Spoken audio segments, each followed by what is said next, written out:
Good morning, and welcome to Redeemer Lutheran Church in Columbia, South Carolina, where we're part of the ELCA. I'm Pastor Gary Lodeholt. One of the most significant places I saw and experienced in Israel about 25 years ago was the Mount of Olives.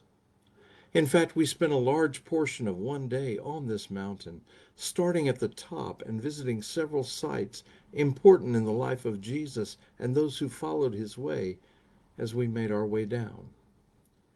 At each place we stopped throughout the tour, our guide would find the Bible story of the events that happened there and randomly choose one of us to read the story as we stood in the place. As it happened, on the very top of the Mount of Olives, he chose me to read the story of Jesus' ascension.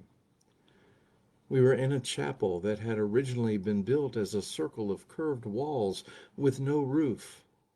And as I read the story, we were reminded how Jesus was lifted to heaven and how the disciples stared up after Jesus, looking into the sky.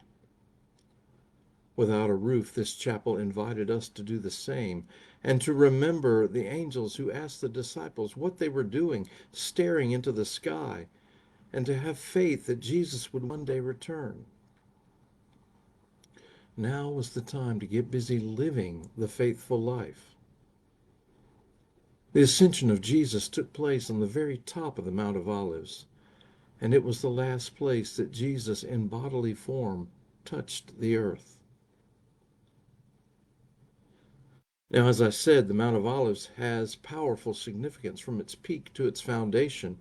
And in fact, as we made our way down, there were 5 particular sites we visited on that mountain. The Chapel of the Ascension was one of those. And each day this week I will begin my thoughts by telling you about the sights from the top all the way to the bottom. However, what I have found is that the Mount of Olives plays an important role in other Bible stories too. And my hope this week is to introduce you to this place and the important events that happened there throughout the Bible story. I think we will find that the Mount of Olives is more than a geographic location. It is a place of prophecy, prayer, judgment, teaching, and hope. One of the first times the Mount of Olives is mentioned in the Bible comes as King David climbs the mountain barefoot and in tears. The story really starts many years before with David's adulterous affair with Bathsheba. That relationship led to David arranging the death of her husband Uriah and eventually exposure of the whole sordid affair. At that time, God forgave David, but there were also going to be consequences, and David's house would be troubled. As was the custom at the time, David had many wives and concubines, and one of his sons was a man named Absalom. When he reached adulthood, he began to think that his father's time as king was over and that he should reign instead. What does the old man know any more? He wondered. Absalom would stand in the city gate, and when visitors to Jerusalem came by, he would ask about the concerns, where they were from, and how they were being resolved or ignored. Then he would say, "If I were king, I would fix that and solve it to your benefit." Sounds a lot like politicians today, promising whatever sounds good, with no real intention of fulfilling their words. In this way, Absalom turned the hearts of the people away from David and toward himself. When it was time, Absalom declared himself king and made his move with his own army toward Jerusalem in order to take the city and depose his father. Now, truthfully, it was David who had the trained army and probably could have easily defeated Absalom and his coup d'etat. But David wasn't just a king. He was also a father who loved his son. So rather than fight his son, David left Jerusalem as Absalom entered from the other side. 2 Samuel 15 tells the story of those who went with David, including a foreign bodyguard, Ittai the Gittite, who, when David told him that he had no obligation to stay with David, Ittai responded, "Wherever my lord the king may be, whether for death or for life, there also your servant will be." Then David sent the priests back into the city to act as his spies.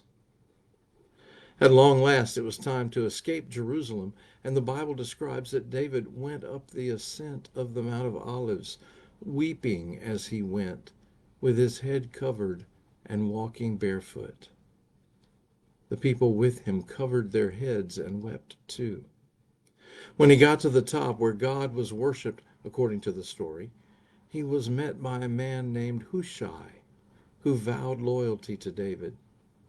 David sent him back with explicit instructions to offer himself to Absalom. "Tell him you will serve him as an advisor like you did me," David said, "and you will be able to thwart the advice of his followers. You can also tell the priests what is going on, and they can tell me." So that's what Hushai did. Now, there are a lot of important things for us to understand from this story. The Mount of Olives becomes a symbol of brokenness before God, which is something we all experience and need to admit. In fact, to all observers at this time, it might appear that David had been forsaken by God as his world falls apart. However, nothing could be further from the truth. What this story tells us most of all is that God is at work precisely where God appears absent. God is often hidden under weakness, suffering, and the opposite of what we expect. David's humiliation is not evidence of God's absence, but the very place where God is at work. It's called the theology of the cross, because in the same way God submitted to weakness and frailty on the cross to bring about our salvation. Who would have or could have expected that Jesus' death would lead to the salvation of the world? God meets us precisely in our struggles and difficulties. There's something else that is important too. David's humiliation foreshadows Christ's humiliation. David's posture, barefoot, weeping, shows humility and repentance. Even in betrayal, David entrusts his future to God. Finally, when all seems lost, especially then, God provided a friend for David in Hushai and a path to the future, just as God does for us. God does not abandon nor forsake us. God meets us in our weakness, not our strength. Tears are not signs of faithlessness, but invitations to trust. God's help often comes quietly, unexpectedly, through ordinary means. That day so long ago on top of that mountain, I didn't know this story, and I wasn't barefoot. I wish I had been. Thanks for sharing these moments with me, and remember to let this day belong to God.